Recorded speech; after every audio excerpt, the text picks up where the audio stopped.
ഇവിടെ എനിക്ക് തോന്നുന്നത് ഈ മഹാഭാരത യുദ്ധം കഴിഞ്ഞ് ഏറ്റവും കൂടുതൽ ദുഃഖിച്ചത് യുധിഷ്ഠിരനായിരുന്നു.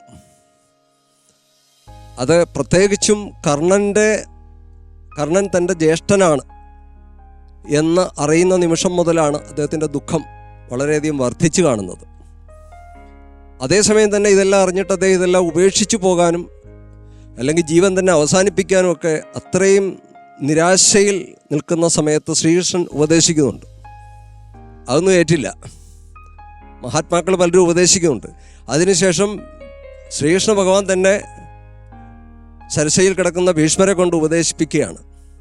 ദീർഘമായ ഉപദേശങ്ങൾ അത്രയും കേട്ടിട്ട് പോലും അവസാനം എത്രയോ ദീർഘമായ ഉപദേശങ്ങൾ കേട്ടിട്ടാണ് ഒരുപക്ഷെ യുധിഷ്ഠിരൻ്റെ ആ ഒരു ദുഃഖത്തിന് കുറച്ച് ശമനം ഉണ്ടായത്. ഇവിടെ ചെറിയൊരു നിമിഷം കൊണ്ട് ഈ ഒരു സന്ദർഭത്തിൽ ദ്രൗപദി ആദ്യം കാണുന്ന യുധിഷ്ഠിരൻ പെട്ടെന്ന് സന്താപത്തിൽ നിൽക്കുന്ന അല്ലെ ദുഃഖിതനായിട്ട് നിൽക്കുന്ന യുധിഷ്ഠിരനെയാണ് ഇവിടെ ആദ്യം കാണിക്കുന്നത്. പക്ഷെ കുറഞ്ഞ ചെറിയ നിമിഷം കൊണ്ട് പെട്ടെന്ന് സന്തോഷം വരുമ്പോൾ അതിന് തക്കതായ ഉപദേശങ്ങളും വാക്കുകളും ഒന്നും ഇവിടെ വന്നിട്ടുണ്ടോയെന്നറിയില്ല. ആ ഒരു സന്ദർഭത്തിന് പെട്ടെന്ന് മാറത്തക്ക വിധത്തിൽ.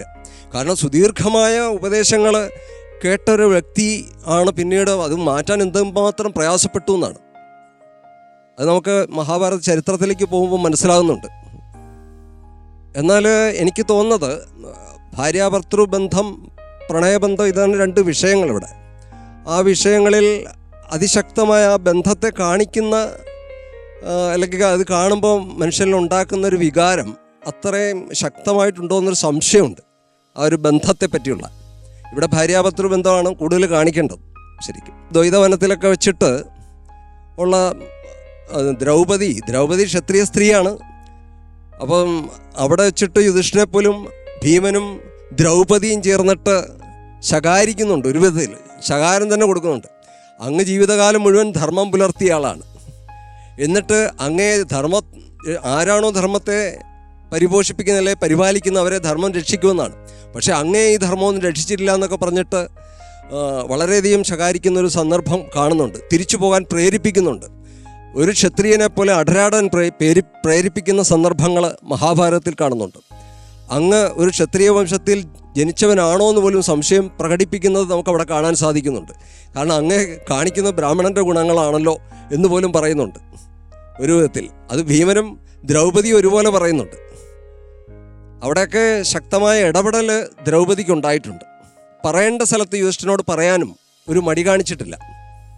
അതേസമയം തന്നെ ആ അത്രയും യാഗാഗ്നിയിൽ നിന്ന് ഉടലെടുത്തതായ, ഒരുപക്ഷെ അത് പ്രതീകമായിരിക്കും, അല്ലെ പ്രതീകാത്മകമായിട്ട് ചിത്രീകരിച്ചതായിരിക്കും യാഗാഗ്നി. അത്രയും ധാർമ്മിക രോക്ഷം ആ ദ്രൗപദിയിലുണ്ടായിരുന്നു.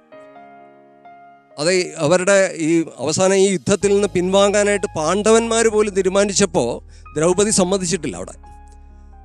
കാരണം ഞാനും എൻ്റെ അച്ഛനും അല്ലെ 5 പുത്രന്മാരും അടക്കം ഞങ്ങൾ യുദ്ധം ചെയ്യും, പാണ്ഡവന്മാരാരും യുദ്ധം ചെയ്തില്ലെങ്കിൽ എന്ന് പറയുന്നുണ്ട്. അവസാനം ഇത്രയും പ്രതികാരാഗ്നി ജ്വലിക്കുന്ന ദ്രൗപദി അവസാനം അശ്വത്ഥാമാവിൻ്റെ കേസിൽ വരുമ്പോൾ ആ കാരുണ്യം കാണിക്കുന്നുണ്ട്, ആ അശ്വത്ഥാമാവിൻ്റെ അമ്മയെ ഓർത്ത്. അപ്പം അത്രയും ക്ഷാത്രവീര്യം ഒരു സ്ഥലത്തും പ്രതികാരാഗ്നിയും ഒരു സ്ഥലത്ത് കാണിക്കുമ്പോൾ തന്നെ കാരുണ്യം ഒരുപോലെ കാണിക്കുന്നുണ്ട് ദ്രൗപദിയിൽ.